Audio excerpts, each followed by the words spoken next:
I would love to get an email that is tinged with subtle disagreement.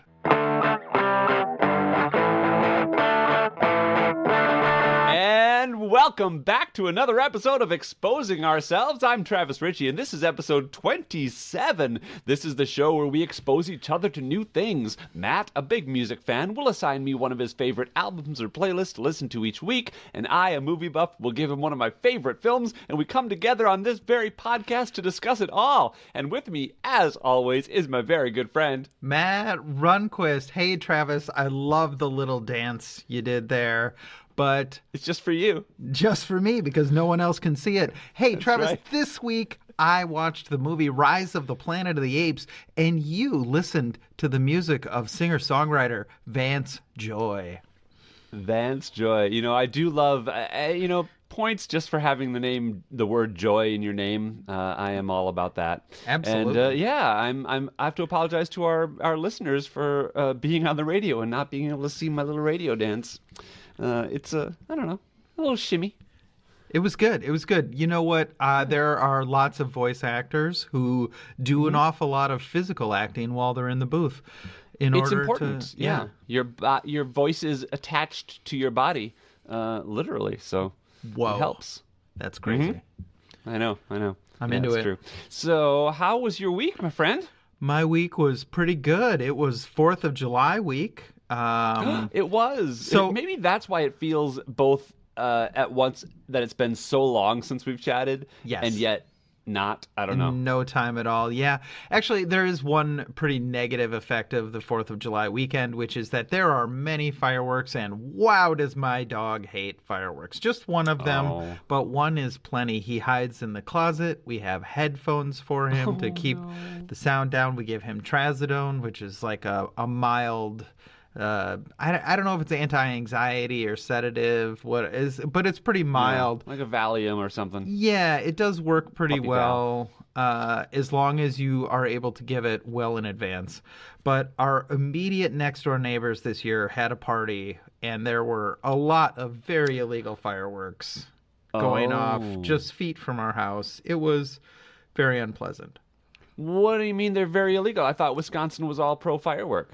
No, Not anymore? Most of the cities in Wisconsin, fireworks are illegal. Yes. Oh, right, So and you are right there in Milwaukee. we are right in the city. Houses are very close together, and so Yep. all of the dozens of fireworks they let off were very illegal. But Oh, man. they that didn't sucks. start a fire, so that's good. But other than that, had a good time, had barbecue with friends, had a short week at work, which is always lovely. And very little else to report. Yeah, walking the dogs and keeping on. That's great. Luckily, Coco doesn't seem to be, at this point in her life, too terribly affected by fireworks. But I do remind myself that neither was Dot when she was a puppy. But Coco and I were out walking around. I did go to a friend's little teeny weeny barbecue on the day. I rode my bike to Northridge, which is kind of a substantial bike ride. And and then I got home in time to walk Coco kind of right after dark. So Oh, wow. yeah, fireworks were kind of still going off around. And of course, everybody and their neighbor in LA has fireworks. It's not just city fireworks that happen. It's everybody has their not store bought, because you don't buy them at the store. Do you buy them at the store? I don't know where you buy fireworks. Buy them at a fireworks store usually. Sure. So, but I don't know what the legality of that is here in LA. Yeah. You know. So anyway, but she was pretty good. She was pretty chill, and the hanging out with friends was, of course, nice. And other than that, I also had a pretty chill week. We did have the results of the election, the board election. Oh, yes. How did that go, Travis? How did that go? Of five candidates for 4 positions, I was the only one not to get voted onto the board. Oh, So Travis. it's okay because it's not like it's a paying position or anything, or it really is just more responsibility. And I'm fine with not having more responsibility. And I will say, though, that the board as it exists has really taken a lot of my suggestions to heart. So I feel heard and seen and appreciated. Several people reached out to me with expressions of amazement that I didn't make it onto the board. So that was a little heartening. Yeah, I also did something that was really interesting, and you can probably find evidence of this on the internet. We have the Writers Guild strike going on right now in Los Angeles, Yep. and the actors were supposed to start striking last week. Or actually, maybe just before last week. Yeah, maybe on the 3rd. And they announced that negotiations were promising enough that they were going to extend the current contract for 2 weeks in good faith. Okay. And continue negotiations. So that brings us to, I think, through the 12th. But me and a bunch of friends did this, and is this girl who is part of the collaborative, actually. She organized this flash mob dance thing where we went to the studios and basically just did a flash mob to show our support of the thing and to kind of try to raise some awareness of it. And it worked. Like, we were on the news. Oh, nice. And we were on ABC and maybe CBS and Telemundo. And Nice. yeah, so that was cool. You could probably find, I think it's hashtag flash mob at the gates is what you would look for if you want to look for it online. So that was fun. I also did a table read for a complete stranger's script. I actually didn't even take part in the read other than going to listen and then providing some, my thoughts. It was actually really good just to sit in a room with a bunch of creative people and listen to a new, interesting TV pilot script. And then I actually had one of my own contributions made everybody go, oh, I hadn't even thought of that, like in a really excited way. Like it was a very important thing to think about that they hadn't thought about. So that was nice too. And went on a couple hikes. Oh, speaking of Coco, Yes. I took her we were going to go on Friday to go join in the picketing Yes. at CBS where I work, but we got there too late. We got there a little after 2 p.m. and nobody was there. And I was like, well, that's weird. But apparently they have summer strike hours where they end early because of the heat. And it's about to get really hot here in LA.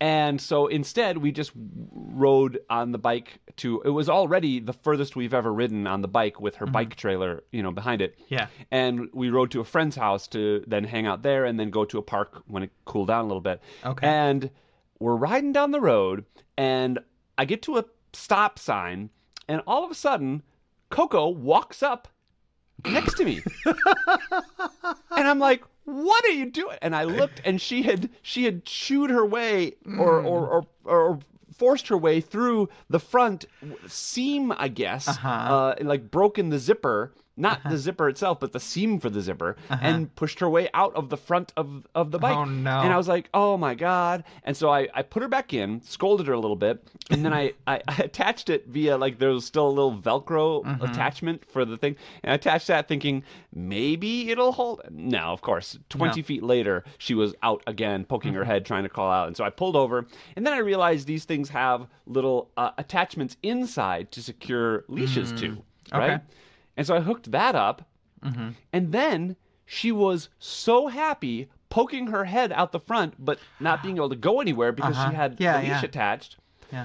And she just, I have video. I'll have to show it to you, or I'll post it to my Instagram of her just sitting there enjoying a bike ride. That sounds lovely. Yes, it's been great because she has been whining and barking while we've been riding to the park. And I wasn't sure if it was because she didn't like the trailer or she knew we were going to the park and she was just expressing her excitement. And so now I know that she's fine with the trailer. And so yesterday we went all the way to Runyon Canyon, which is something I've wanted to do with her for a while. And it takes about 30 minutes to get there, 30, 40 minutes. And then we did a whole hike and then we rode back and it was wonderful. It was delightful. So I'm very happy about that. That's maybe my big victory this week. So. That is very heartwarming.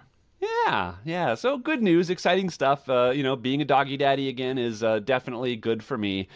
It's crazy to think that I went so long without having a dog. Like Yeah. it's been like 8 years almost Wow. since Dot died. That's Yeah. crazy. Although I still call Coco Dot all the time, and Yeah. it's not. That's not unusual. When we got Pierre, we called him Eddie for a really long time. Even though Eddie was still alive at the time, we called him Eddie. And then after Eddie died, we kept That calling makes him. some sense. My mom always, I don't know if your mom did this, but she always called me by all my brother's names first. Yeah, And yeah. sometimes the dog's names before Right. she got to mine. Yeah. Nate, Jason, Pucky, Travis. As long as it's within 2 or 3 tries, I think it's fine. So, Yeah. anyways, well, what do you say we get into it, Travis? Yeah, let's get into the meat. Shake it up. Get into the meat, shake it up a little bit, and let's do the music first this week. All right, we can do the music first. Tell me about Vance Joy. Well, I alluded to this a little bit last week, but I don't know a ton about Vance Joy. I will tell you that I came to him through my wife's enjoyment of him a few years ago. He's got a little bit, he's not a country singer, but he's got a little bit of pop country about him, and that bothered me the first couple of songs of his that I heard, and I was like, that guy's a country guy, and so I didn't really listen closely to him. He is best known for the 2013 song Riptide, and it's a really good song. Let's see, he had a 5-album deal with Atlantic Records that he signed after that song, and he's released a few albums now, and they're all really, really good. And in the last couple of years, I have just really kind of started to realize that I had put him by the wayside too soon. His music is really enjoyable. It's pretty positive most of the time, which I like, and which is maybe a little bit of a change up from a lot of the music that I listen to. And I would say the song on the playlist that I gave you, and don't forget, folks, the playlist link is in the description, and the playlist link for next week will also be in the description. But anyways, my favorite song is Missing Piece. So yeah, I just heard it on the radio, and I was like, I've been unfairly maligning this guy. I should listen to him, and he's pretty darn good. Just played Summerfest here in Milwaukee, big crowd. Nice. Yeah, tell me what you thought. You know what? I won't sidestep this at all. I enjoyed it quite a bit. It's a very short playlist for what we've been used to. The whole thing's only 29 minutes. Yeah. And I feel like you could have given me more on it to listen to, for sure, and I would have enjoyed it. Like I think I listened to it 3 times through. Wow. And every time I finished it going, "Oh, that's it." Well, and that's funny, right? Because I absolutely agree with you. And this is partially a function of me not knowing Vance Joy as well as some of the other people that I have presented to you. I did think about just like throwing more tracks on there because he's very consistent. I was like, I'll bet you I can just throw some tracks on here and Travis won't even notice that they're like not as good as the other things. But I didn't do that. But you're always welcome to explore. I appreciate you being so deliberate in your picking of songs, because you could have just gone in and picked his 10 most popular songs on YouTube Music, and that's you didn't just do that. But I wouldn't mind if you did something like that if you needed to fill out a track list in the future, especially with something like this. And I think one of the things that I really appreciated about him is that there is joy in his music. Yeah. And the positivity that you mentioned is clearly there. It's fun.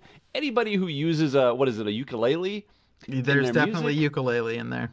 I mean, I think the first 2 songs had some uke in them, and I really you can't not enjoy that. I was a little nervous that it was going to be uke heavy. Oh. But it wasn't. It's not. So don't worry about it for those of you who tune in and check out. Just a little sprinkle. Just a little sprinkle. Yeah, of yeah, yeah, ukulele. yeah, yeah. In a fun way, just like Florence and the Machine had some ukulele, and it's fun. It's interesting. There is something with his voice that is, I feel like, of a time. His voice is not timeless in the way that some singers are. It has a I think he does a lot of head voice. I mean, Okay. you could tell me more than I maybe know.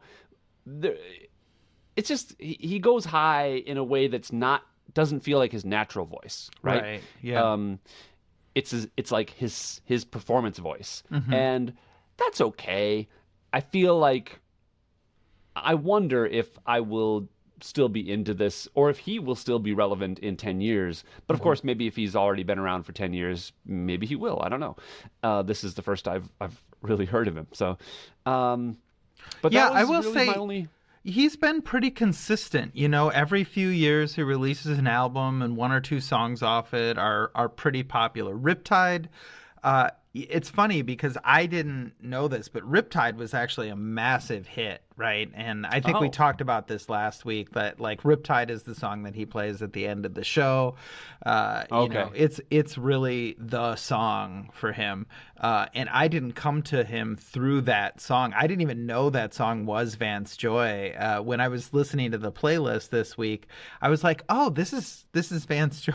Okay, I just threw this on here because I knew it was his most popular song, and like, Oh. yeah, Yeah, it was just that song you had heard before several times. yeah, I think I had probably heard this song too, but it's really hard for me to say now that I've listened to the whole thing 3 times. uh-huh, It's really hard to say, oh, was I familiar with it before? uh-huh, Or am I just now familiar with it yeah. because I've listened to it a few It times? is pretty catchy music for sure. It is. It is of, and that I guess says something about the song where it could be one or the other of those things, and it doesn't really matter. It just is a song that feels like you know it when you hear it, and so that was great. I also loved there was a song, and it wasn't. I don't think it was Riptide. It was one of the next songs, and there was a lyric in it that name dropped Michelle Pfeiffer. Yeah, yeah. And it's in talking about like being a movie star, being I'm not sure if it was necessarily a female movie star or whatever, but like it's funny because it's not the only recent song to do that. Right. Bruno Mars did it in Uptown Funk, and I just think it's fascinating that for some reason Michelle Pfeiffer is the epitome of the female movie star. That Just- so I was looking at this. That is actually in Riptide. Yeah, I swear she's Oh, is it? destined for the screen. Closest thing to Michelle Pfeiffer that you've ever seen. Yeah, There but you yeah, go. she is still. I mean, she's been iconic for such a long time, right? I mean, Absolutely.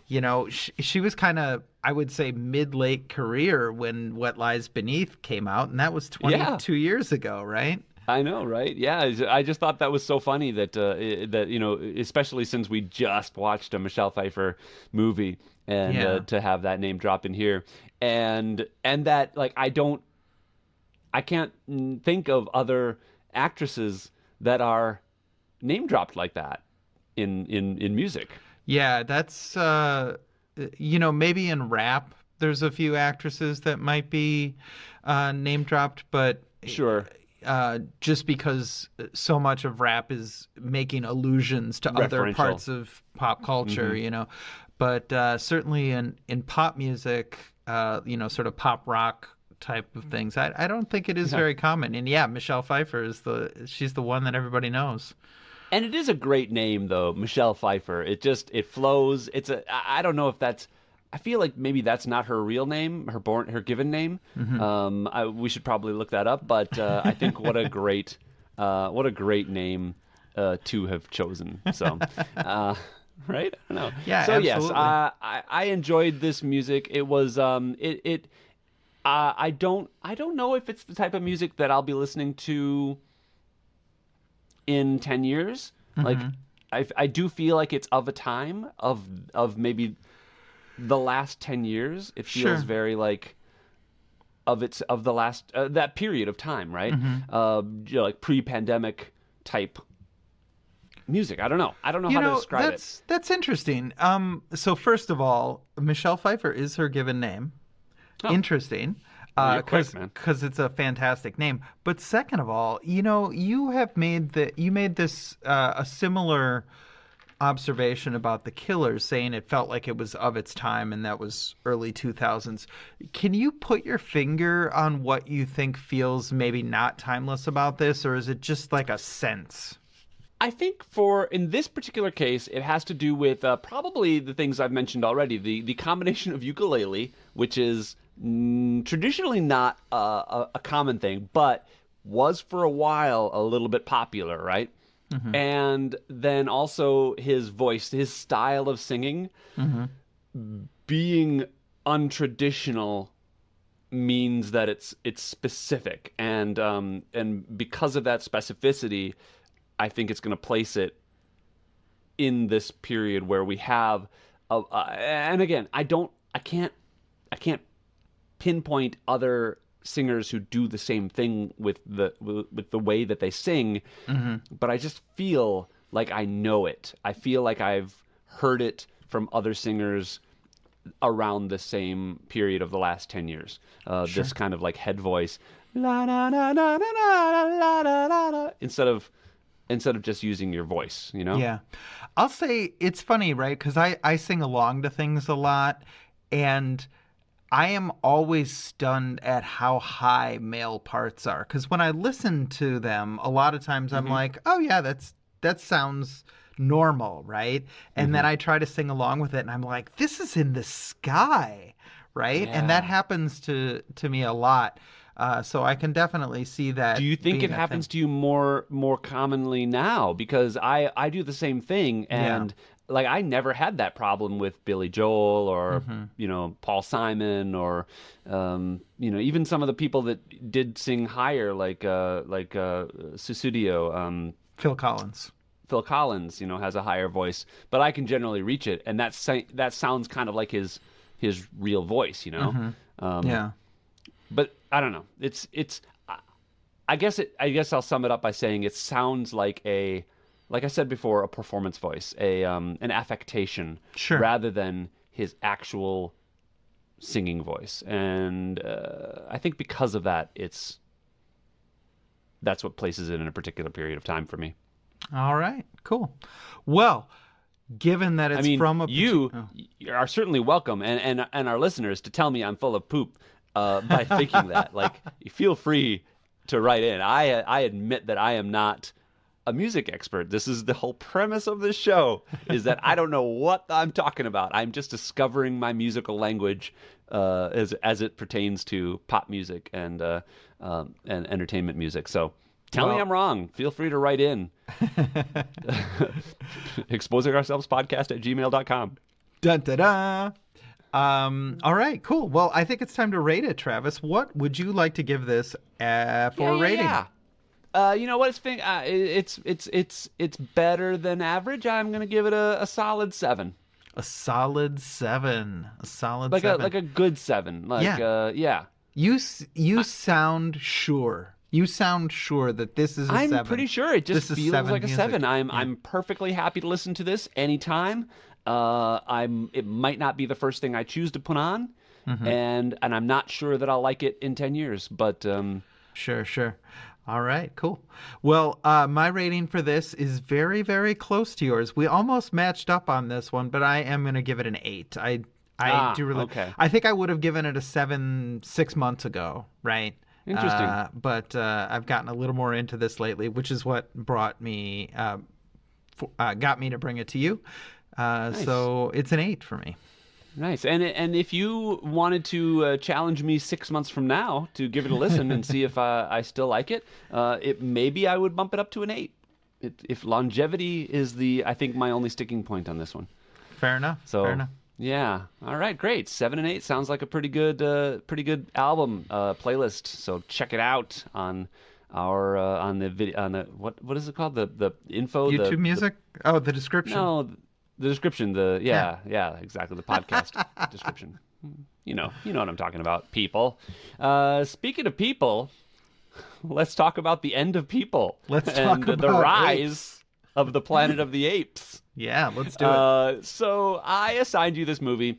I will tell you that the reason I wanted to watch this again, and I think I'd only seen it once before, maybe twice, probably twice, is that the third movie in this series is amazing, I thought. Like, I remember, and I've only seen each of them one time, so maybe my memory is skewed, but I remember thinking, how do you make a prequel when we all know what's going to happen? We all know the world that the Earth is going to become. The Statue of Liberty is going to be, covered in sand, and Charlton Heston's going to crash, and Dr.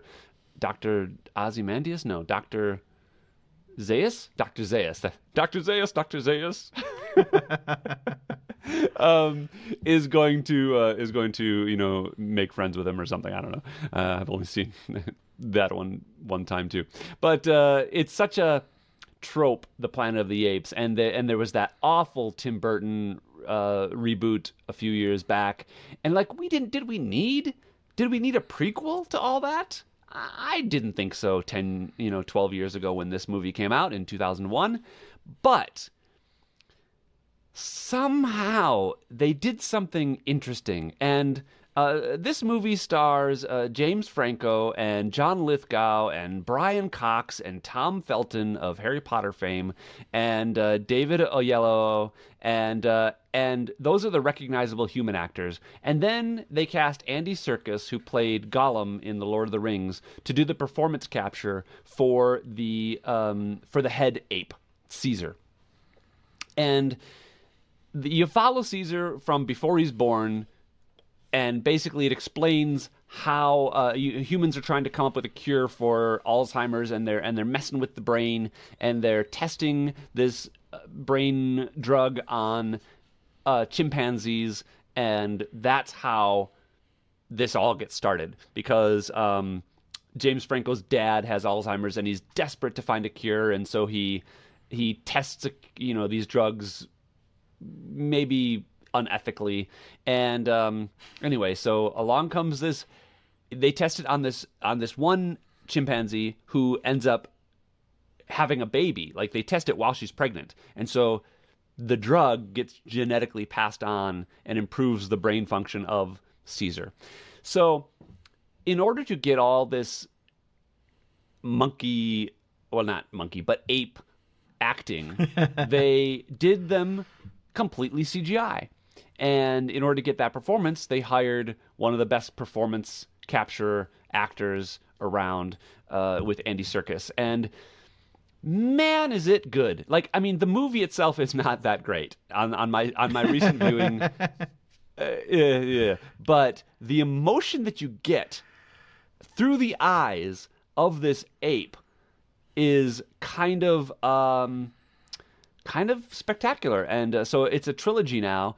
This was followed by Dawn of the Planet of the Apes, and then War for the Planet of the Apes, and then now apparently there's going to be a fourth film, Kingdom of the Planet of the Apes, to be released next year.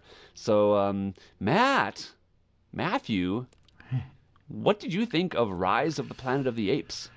Yeah, thank you for that introduction. I think it's really good to point I'm letting you out off the hook that for needing to like this movie.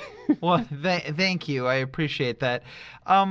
Just the idea that this is kind of a prequel, that there are not a whole lot of blanks. Like, if you think about, say the Star Wars prequels, right? There were a bunch of seeds laid in the original movies, that there are references made to all sorts of past events and things that are left completely unanswered questions, right? Sure. And I don't know that as you said, there's not a whole lot of really unanswered questions. Well, there weren't questions, is the thing. Yeah. Like, I mean, we didn't know how it happened. Right. That was never explained to my knowledge. It just kind of like, hundreds of years in the future. Yeah.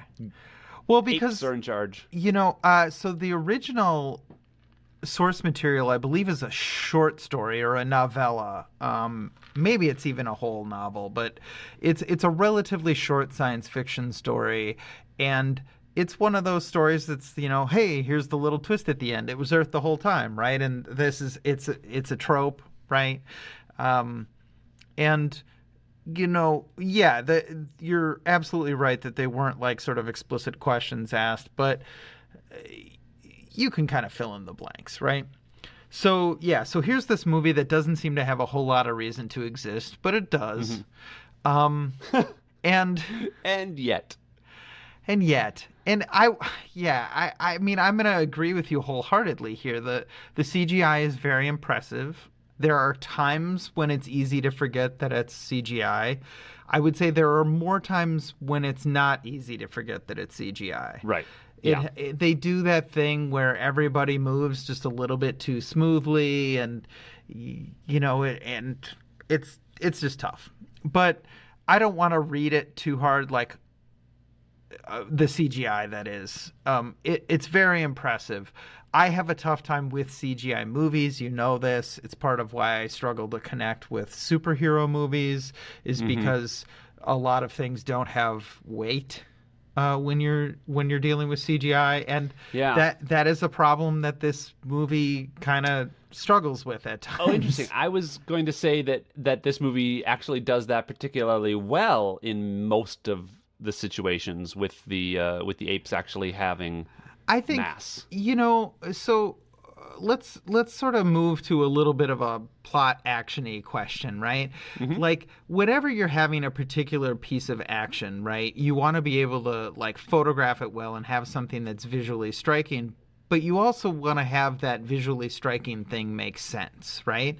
I'm thinking specifically of when they attack the facility that the chimps are being experimented on, and then they're leaving that facility.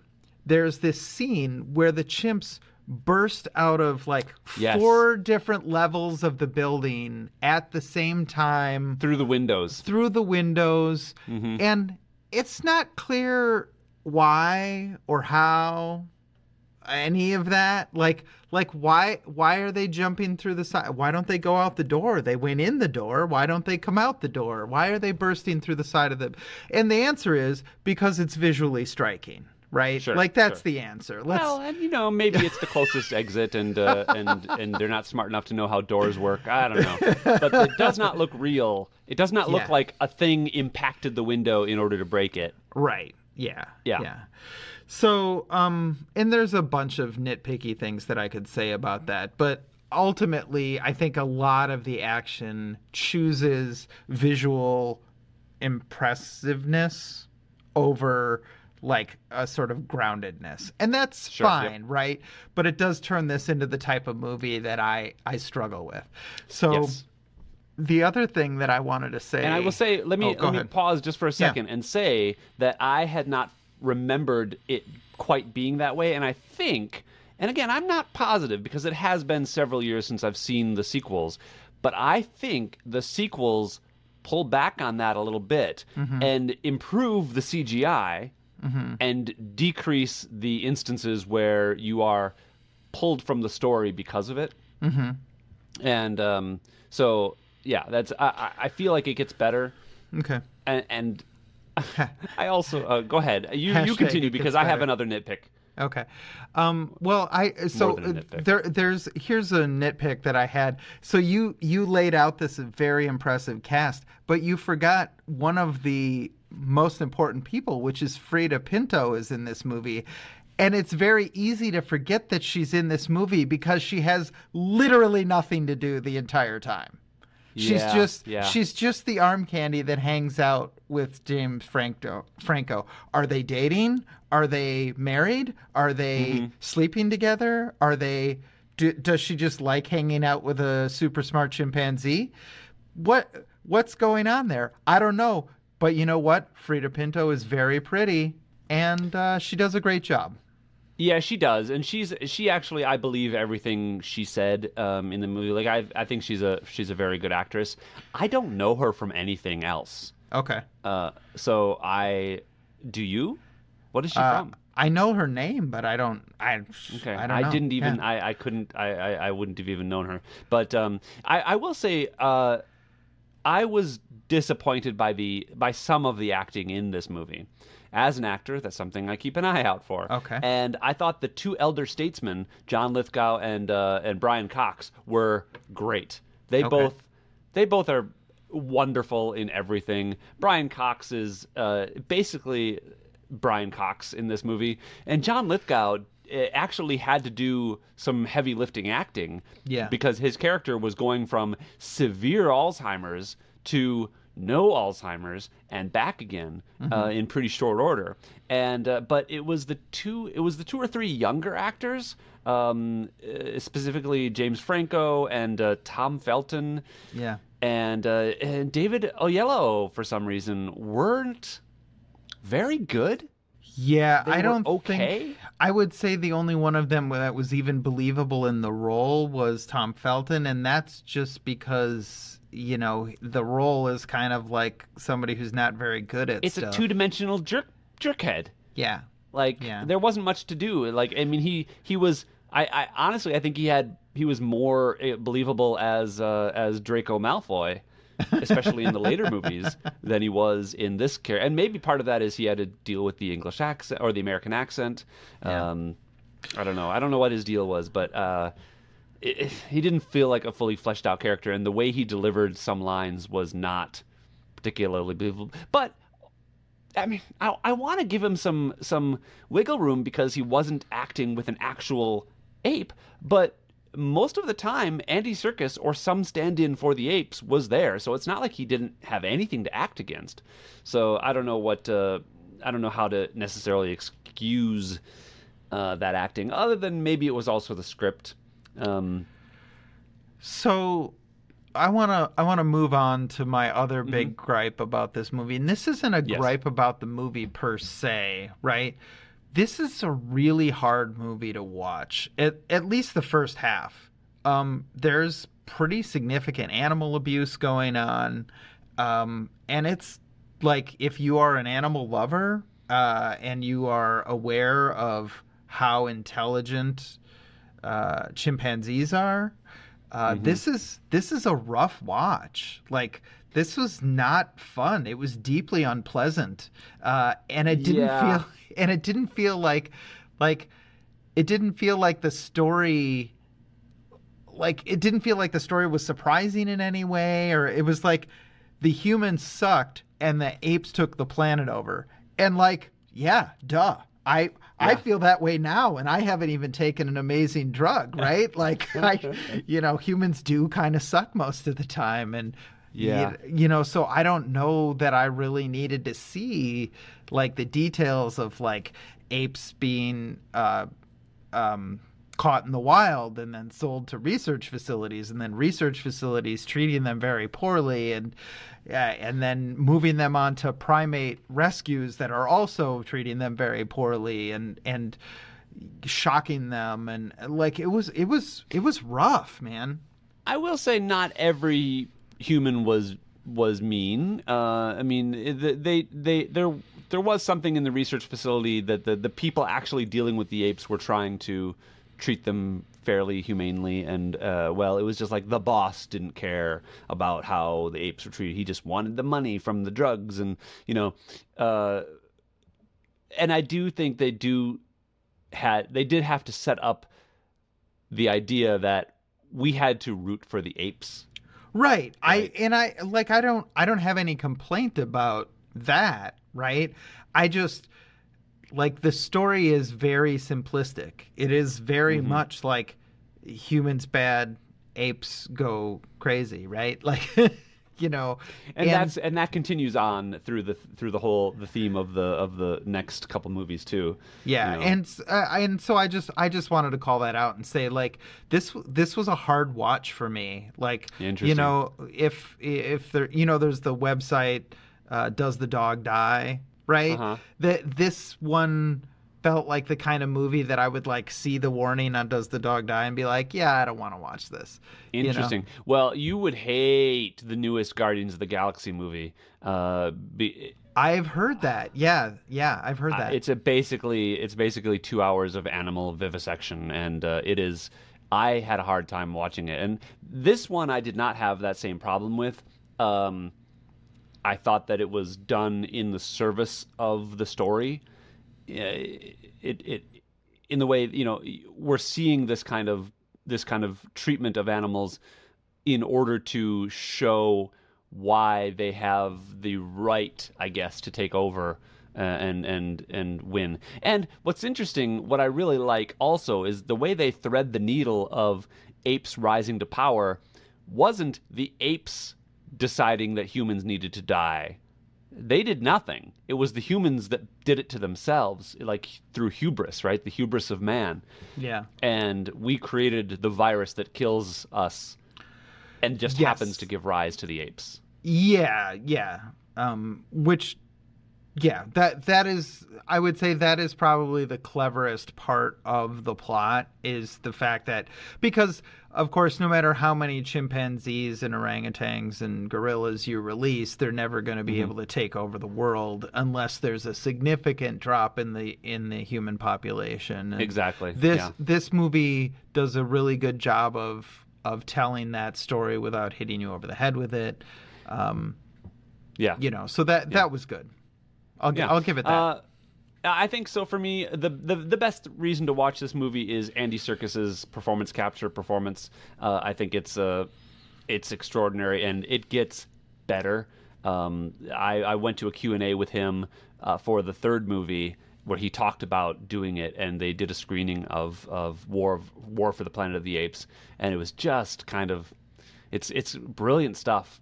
And so if you think you could try the next movie and then the third, I would encourage you to try it, because the character of Caesar gets very interesting, and they stay with him at least through the next two movies. So, okay.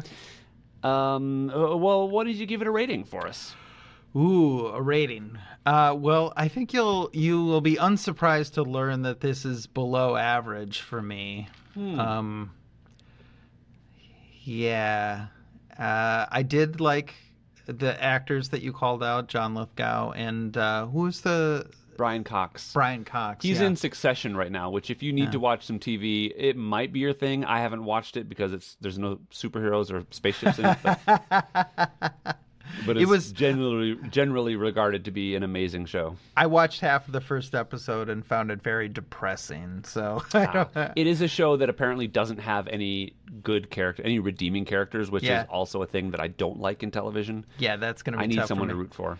But anyways, this is, I think, a 3. There's a few redeeming. Yeah, there's a few redeeming characteristics, but very little. I would say it's probably a little bit better movie than that. It's probably a 4 or 5, but because it was so hard for me to, I almost turned it off about 40 minutes into it. I really was struggling.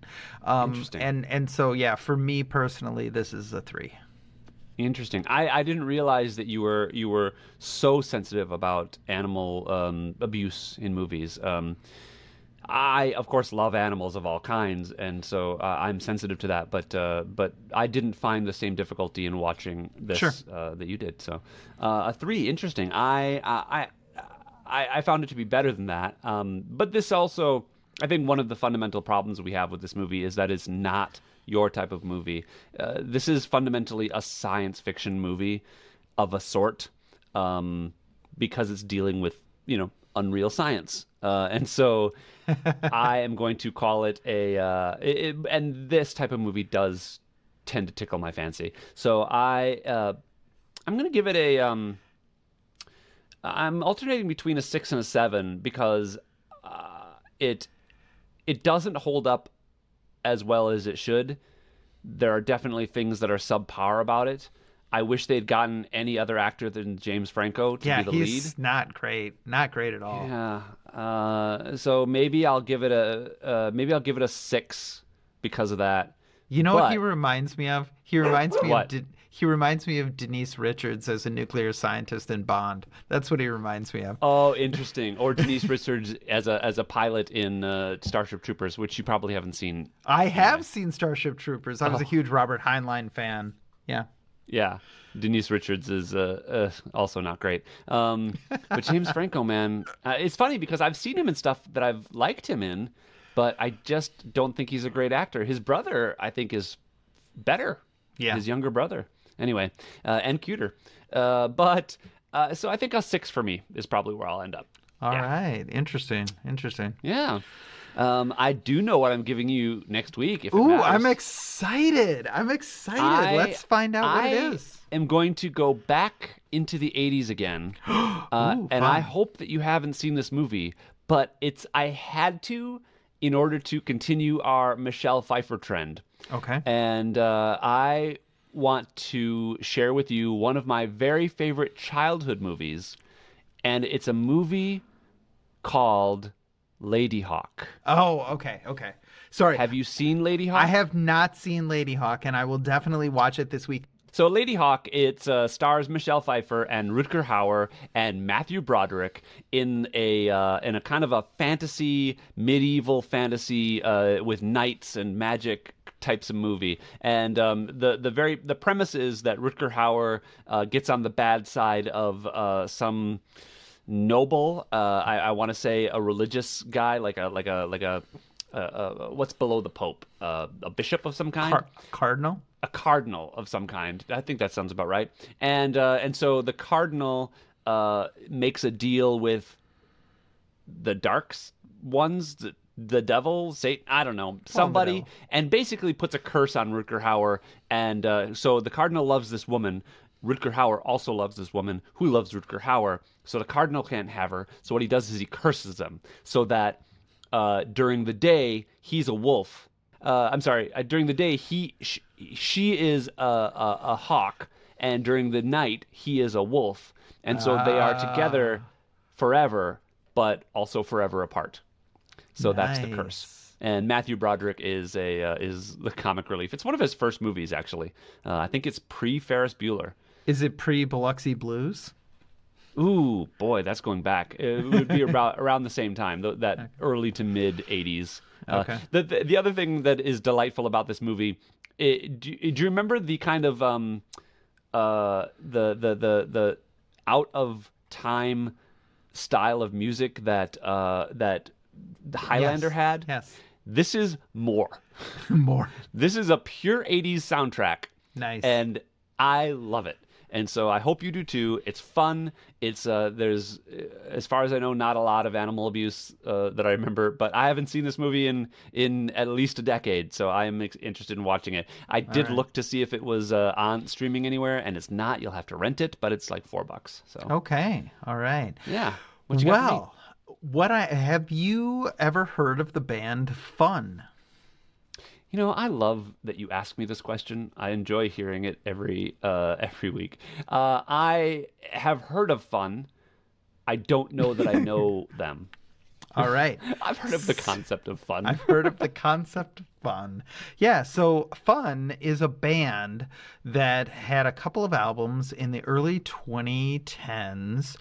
They all came from different projects, and Fun's album Some Nights was a wild success. Very, very popular album. They toured it for a couple of years, and then before making another album, they stopped. In 2015, they quit. And they claim that there's no bad blood, that they just had moved on to different things, and that the band is not officially broken up. They could come back to it at any time. But one of the members of Fun is Jack Antonoff. Do you know who Jack Antonoff is? No, so I don't. Jack Antonoff is a extremely successful producer who works with, amongst many, many others, Taylor Swift a lot. Oh. And so he's a member of Fun? He is a member of Fun.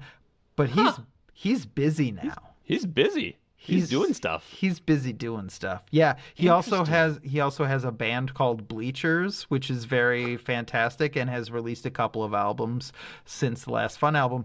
So the pitch for this album is it's kind of like a lost Queen album. Now, this may be overselling it a little for you, okay? But I think in vocal performance and sort of the sweep of the music, it is a little bit Queeny. Now, I don't want you to get super disappointed when you find out that this is not actually a Queen album, but Well, no, obviously I know that, but it is pretty fun. I really like it. Okay. What is their big song? What would I know? It's going to be on this album, I assume? Some Nights. So there's two big songs. There's Some Nights, and then there's the other one, which I have to look up real quick. We Are Young. We Are Young. Yeah. That sounds familiar. You may very well know the song We Are Young. Okay. There's I can't pull it out of my brain at the moment, but it sounds familiar. There's a few great, man. tracks on here that maybe I'm pretty sure you aren't going to like. They're a little minor key, blah, blah, blah. But it's only 46 minutes. Oh. It's not too long. And I don't mind a minor key every now and then. Well, we'll see. We'll see. Okay, we'll see. But it's We'll a see. really I'm good looking album. forward to it. Did you, Travis, want to tell our listeners where they can contact us? Well, it's fascinating, Matthew, because I have talked to several people about this podcast, and every time I say I'm being exposed to new music every week, they say, you should listen to blank. And I say, well, you should go to our Facebook page, which is at Exposing Ourselves, and follow us and comment and let us know what your suggestion is. Or alternately, you can email us at exposingourselvespodcast@gmail.com and let us know your suggestion, and we will take it under serious advisement. So, and not just about music for me, but also if you have ideas for movies that Matt should watch, let us know. Because we are interested. And, of course, let us know if you agree or disagree vehemently or just subtly with any of our comments. We would love to hear from you. I would love to get an email that is tinged with subtle disagreement. Yeah, a little passive-aggressive, like, I guess you guys are okay. All right. Hey, Matthew. Yes, Travis. Thank you for exposing yourself to me. Well, you're very welcome, Travis. Thank you for exposing yourself to me. It is a delight. I'll talk to you next week. Yeah, bye-bye. Bye.